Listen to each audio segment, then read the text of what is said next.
Ja sam Filip Bradarić, a vi pratite i nastavite pratiti Prgavi podcast. Prgavci ekipa, pozdrav.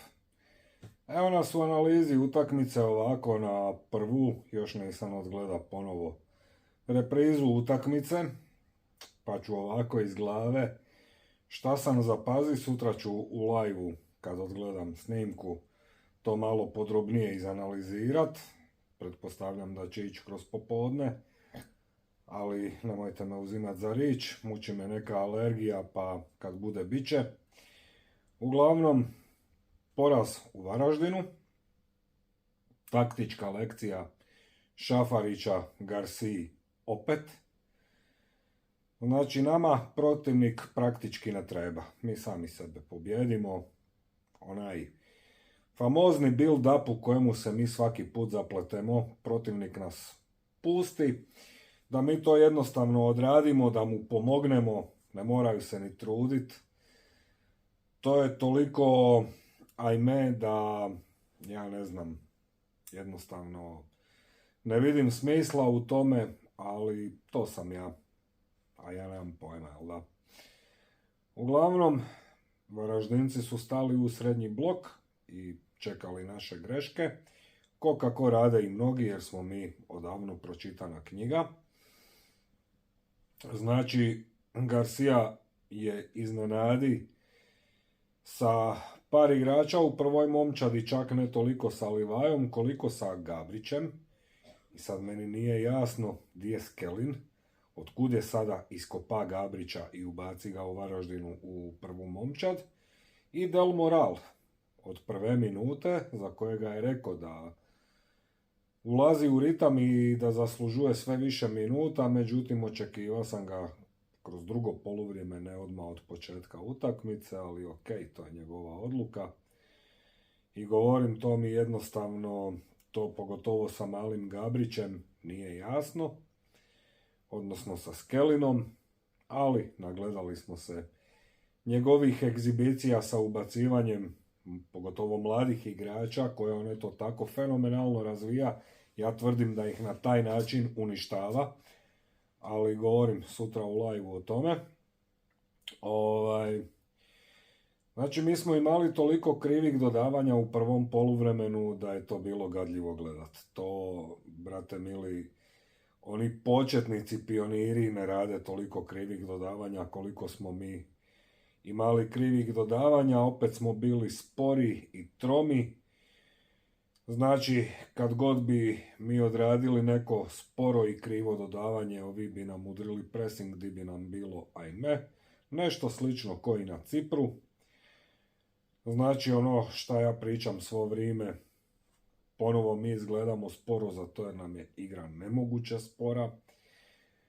Vraćanih baluna unazad, to je bilo gadljivo gledat, pa vas ja pitam di vam je sada Filip Krovinović, je li on sada kriv za te vraćane balune unazad? U čemu je prednjači gospodin žuti karton, pa jaziti? Znači, nevjerojatno je da taj momak u svakoj utakmici mora dobiti žuti karton, obično za nekakvu glupost. On je jednostavno vrati toliko loših baluna unazad da je to katastrofa, progresija prema naprijed mu je ajme. I šta njega drži u prvoj postavi, ja stvarno ne znam. Uglavnom, prvo poluvrijeme je završilo 0:0, to je bio nogomet koji se jednostavno, to je bolilo gledat taj nogomet od jedne i druge ekipe. Mi smo opet završili to poluvrijeme bez udarca u okvir gola. Imali smo 2 udarca na gol, ali ne u okvir gola. I onda je Garcia na poluvremenu, za divno čudo, napravi 4 zamjene odmah na poluvremenu. Znači, Gabrića je mijenjao Marešić. I sad se postavlja pitanje zašto Marešić, jer ako ima nekakvu ozljedu, šta ga uopće imaš ubacivat? A ako je zdrav, zašto nije igrao od prve minute? Ali okej. Del Morala je mijenja Dallison. Šegu, kojega sam prvi put na utakmici vidi u 30. minuti. Taman sam tako nakon pol ure utakmice poslao u jednu WhatsApp grupu pitanje je li uopće igra Šego, pa su mi rekli da igra, pa sam pitao jer ja njega uopće do tada nisam vidi. I onda je tada presikao jedno dodavanje koje je otišlo u aut, tad sam ga prvi put vidi na utakmici. Uglavnom, Šego je na poluvremenu koji je bio apsolutno nevidljiv, osim u situaciji kad treba zabiti gol. Ali o tome sutra. Njega je mijenja Bamba. A šta reći? Opet Bamba, jel tako? Bamba always attack. Na Cipru je odigrao ok utakmicu. Tu je isto odigra relativno dobru utakmicu. Izborio penal, ali o tome ćemo poslije. I Melnjaka je zamijeni Šotiček. Ili Šotiček, da budem točan u izgovoru prezimena. U 53. minuti mi smo primili gol nakon prekida. Zabio nam ga je Mladenovski, koji je isto kod Varaždina ušao na poluvremenu u igru. Interesantno. Kome će nego Hajduku zabiti svoj prvi HNL gol nakon 3 godine provedene u HNL-u. Međutim, ono što zabrinjava, to je naš obrambeni skok kojega nema. On je nama zabio gol glavom između 3 naša igrača.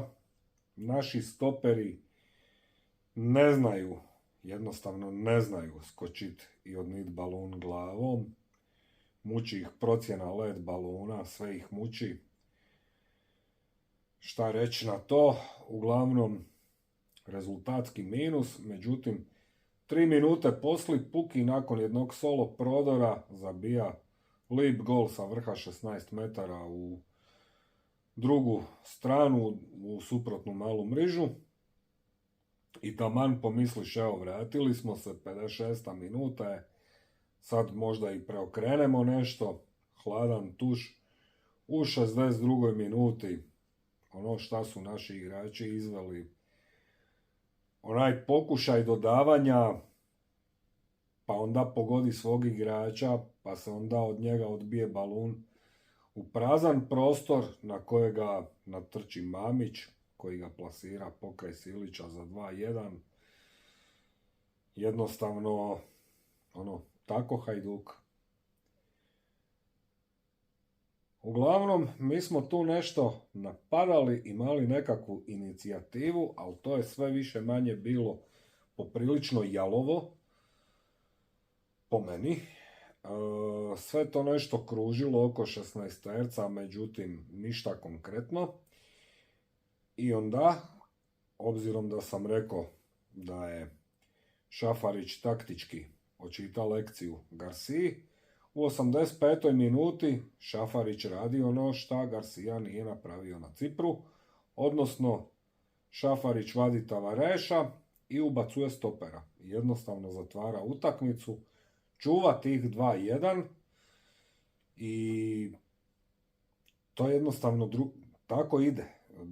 Drugčije ne ide. Pa neš sad ostaviti prazne prostore da primiš nekakav gol.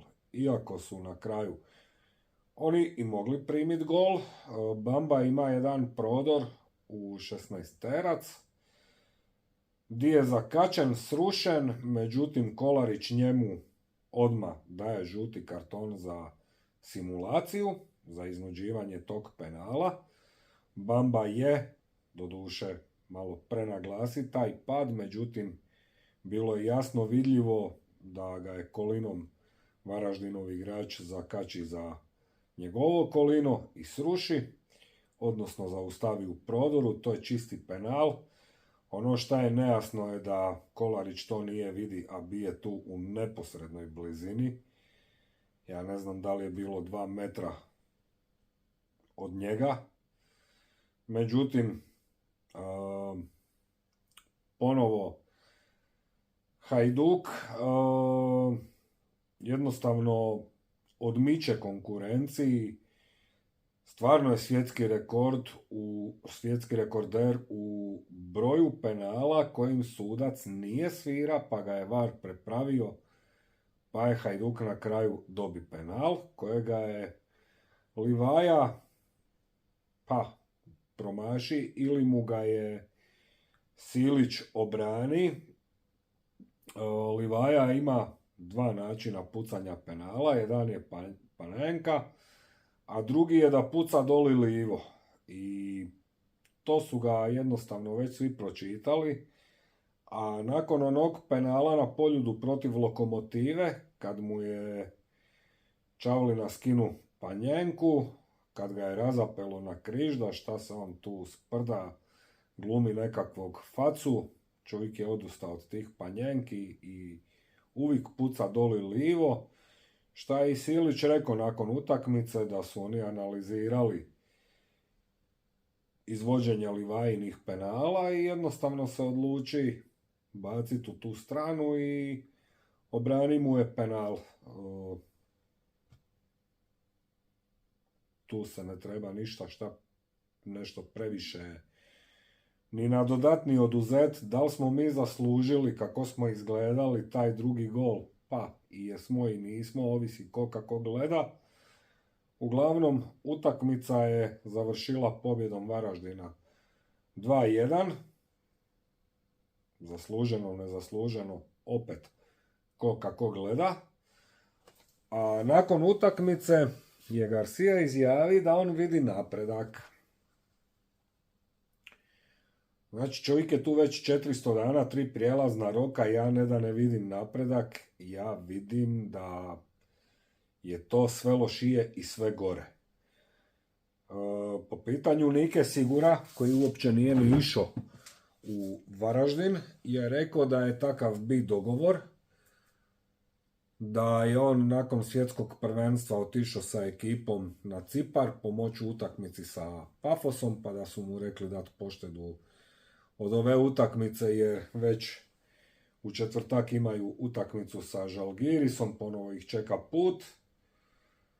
Tu su inače doputovali sa zakašnjenjem zbog onog drona na splitskom aerodromu.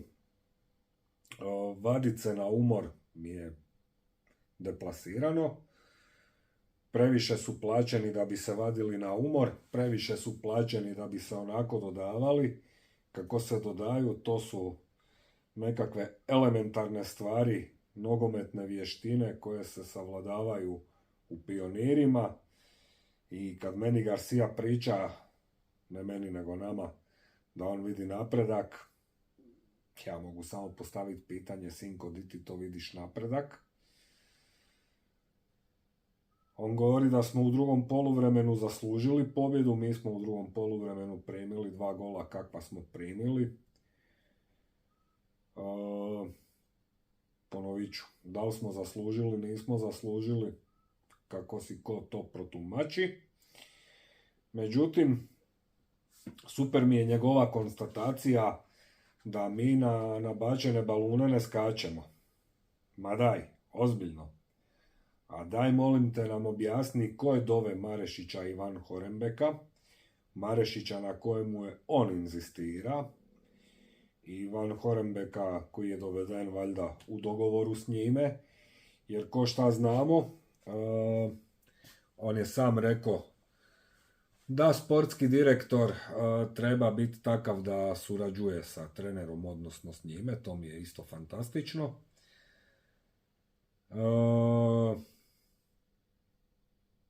Priprema kompletne sezone je kriminalna. Znači, njegovo forsiranje igrača na proljeće kojih su se na lito odrekli i potirali čaj iz kluba, to mi je katastrofa i zato sad gledamo ovo šta gledamo i zato sam ja rekao da nemam apsolutno nikakva očekivanja od ove sezone i da će biti loše. To je neko moje viđenje ove utakmice ovako na prvu. Govorim, morat ću pogledat snimku gdje ću točno sve izanalizirat, pa onda sutra odnosno danas, ovisi kad gledate, ću u live-u to sve detaljnije izanalizirati i dati neka svoja viđenja. Vi svoje viđenje svega ćete uvijek, koji uvijek, ostaviti u komentaru, a mi se onda vidimo u tom live-u. Do tada vam svima prgavi pozdrav!